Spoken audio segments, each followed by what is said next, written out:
Hai semua,ยินดีต้อนรับสู่ไทย Santai ค่ะ Kali ini kita belajar satu lagi topik dalam bab kata keterangan atau adverb dalam bahasa Thai, iaitu kata keterangan tempat atau adverbs of place.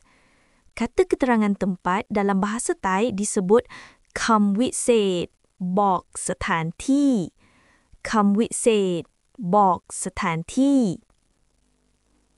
Kata keterangan tempat menentukan di mana sesuatu tindakan berlaku.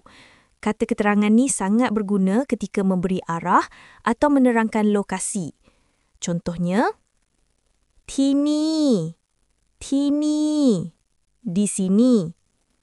ตรงนี้ ตรงนี้ di sini. ที่นั่น ที่นั่น di sana. ตรงนั้น ตรงนั้น di sana. ที่นู่น ที่นู่น di situ. ตรงนู้น ตรงนู้น di situ. ข้างใน ข้างใน di dalam. ด้านใน ด้านใน di dalam. ข้างนอก ข้างนอก di luar. ด้านนอก ด้านนอก di luar. ข้างซ้าย ข้างซ้าย kiri. ด้านซ้าย ด้านซ้าย kiri. ข้างขวา ข้างขวา kanan. ด้านขวา ด้านขวา kanan. ข้างหลัง ข้างหลัง di belakang.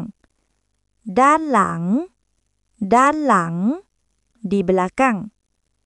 ข้างหน้า ข้างหน้า di depan.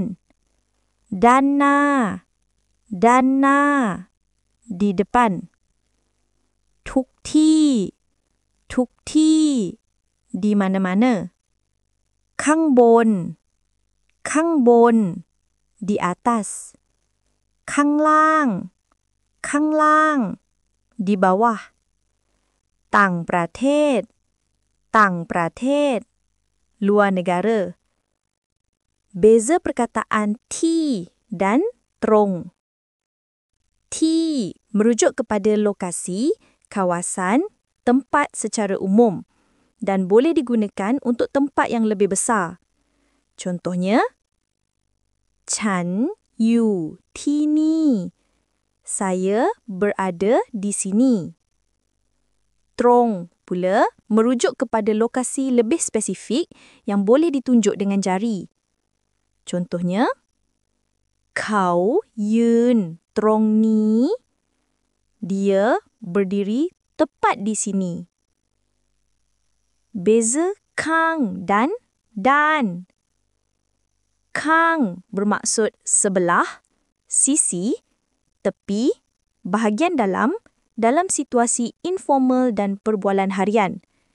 Menunjukkan kedudukan fizikal seperti kiri, kanan, tepi, luar, dalam.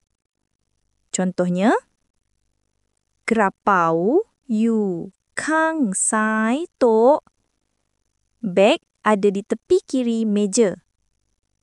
Dan pula bermaksud bahagian, sisi, bidang, sektor dalam situasi formal dan spesifik. Selalunya digunakan dalam penulisan, penerangan, papan tanda dan konteks rasmi. Contohnya, กระเป๋าอยู่ด้านซ้ายโต๊ะ Beg berada di sisi kiri meja. Kedudukan dalam ayat. Kata keterangan tempat biasanya diletakkan selepas kata kerja atau selepas objek dan berada di hujung ayat. Contohnya, ผมอยู่ที่นี่ saya berada di sini. เราจะพบกันที่นั่น kita akan berjumpa di sana.